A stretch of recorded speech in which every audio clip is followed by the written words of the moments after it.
Flowers, birds, rain. Happy Feast Day of Saint Joseph to our SSJ parishioners and families.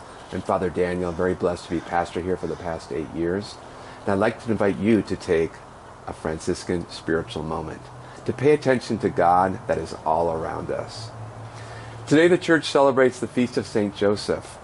He is the husband of Mary. He's the patron of the Universal Church, but he's also patron of many things. Saint Joseph's feast is huge for our Italian brothers and sisters, so we send our prayers to all those who are Italian by descent, both here and abroad, and especially in the country of Italy. Saint Joseph invites us to a special kind of focus today, a holy focus, a Franciscan focus, if you will. There's plenty to grab our attention right now, and some of it is very important for our protection, the protection of others, our loved ones, especially the most vulnerable among us, the elderly and those who have medical conditions.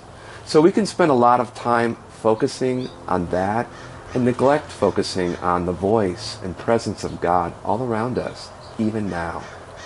Because, brothers and sisters, there is no place where God is not willing to go to continue to invite us into a loving relationship. Brothers and sisters, have you taken a look at your dreams lately? What's going on in your dreams? Sure, there are all sorts of ways that our dreams at night help us work out our concerns and even our fantasies. But God also speaks to us in our dreams. The Josephs in the Bible are great examples of this. Genesis gives us a story of Joseph, who is one of the 12 sons of Jacob. And he's a man whose dreams were the disdain of his brothers, but also at the end their salvation. And then we get Matthew's story of another Joseph. This is the Joseph who is featured in the birth story of Jesus. And unlike Mary, who's featured in the Luke story, Joseph is the one that gets all the starring role, all the messages from God. So Joseph had a dream of an angel of the Lord. Now, Joseph could have done what many of us do. We wake up and we say, oh, it was just a dream.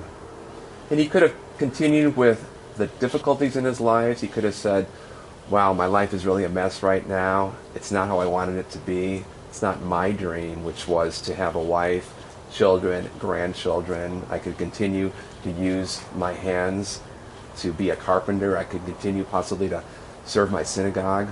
He could have done that. Many of us do that. However, he discerned somehow that that dream was the presence of God. And he was able to use that dream then to trust in that dream, that was in fact the angel of the Lord.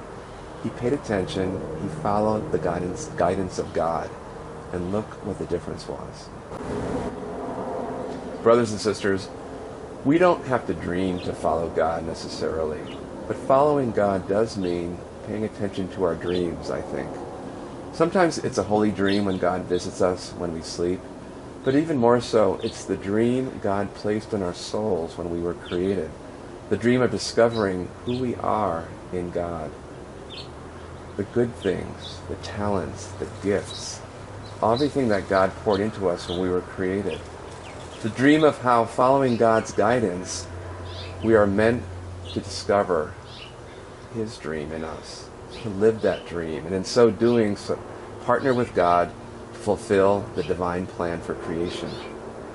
You know, maybe part of what's going on in our world right now, I think it reminds me of what one of my classmates used to say when we were postulants. His name is Keith, and he used to go around saying, nature bats last. That sounds a little stiff and cold, but what I think he means is we are part and parcel of our natural world, both the beauty and the challenge of living in those cycles. Everything God created is good, Genesis tells us. And our Franciscan charism celebrates God in every part of it, even Sister Death, who has her divine purposes.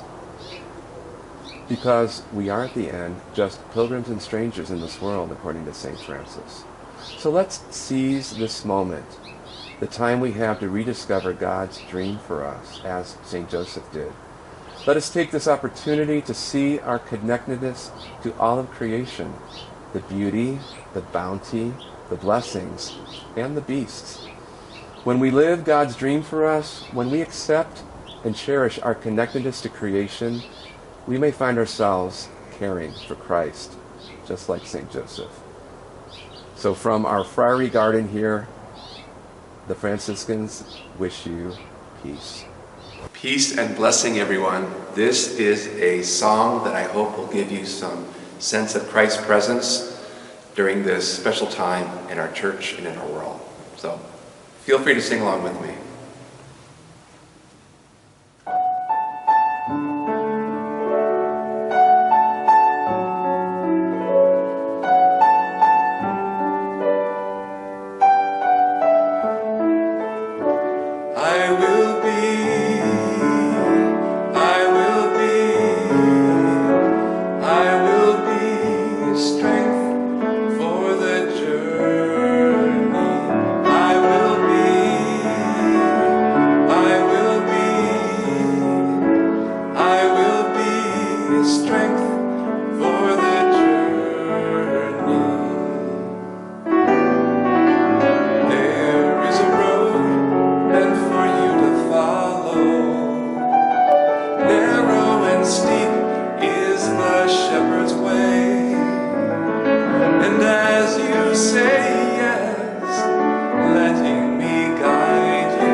May the Lord give you peace.